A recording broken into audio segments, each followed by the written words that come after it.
Hi friends! ఈరోజు పచ్చి మామిడికాయ చిరుకూరతో కూర చేస్తున్నాను. చూద్దాం రండి. ముందుగా కుక్కర్‌లో ఒక 5 పచ్చిమిర్చి, 2 టమోటాలు, ఒక పచ్చి మామిడికాయ తరిగి పెట్టుకొని వేసుకోవాలి. దాంతో పాటు గ్లాస్ నీళ్లు కూడా. చిరికూర ఒక కట్ట తరిగి పెట్టుకొని శుభ్రంగా కడిగి వేసుకోవాలి.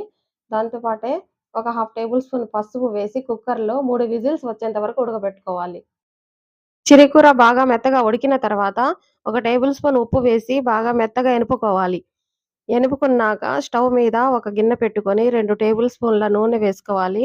నూనె బాగా వేడెక్కిన తర్వాత హాఫ్ టేబుల్ స్పూన్ తాలింపు గింజలు, 4 వెల్లుల్లిపాయలు, తరిగి పెట్టిన ఎర్రగడ్డ గూడా వేసి చివరగా కరివేపాకు కూడా వేసి బాగా వేయించుకోవాలి. తాలింపు బాగా వేగిన తర్వాత ఎనిపి పెట్టిన చిరికూర అందులో వేసుకొని ఇంక స్టవ్ ఆఫ్ జేసుకోవాలి. రెడీ అయిపోయిందండి పచ్చి మామిడికాయతో చిరికూర. ఈ విధంగా చేసుకొని తినండి.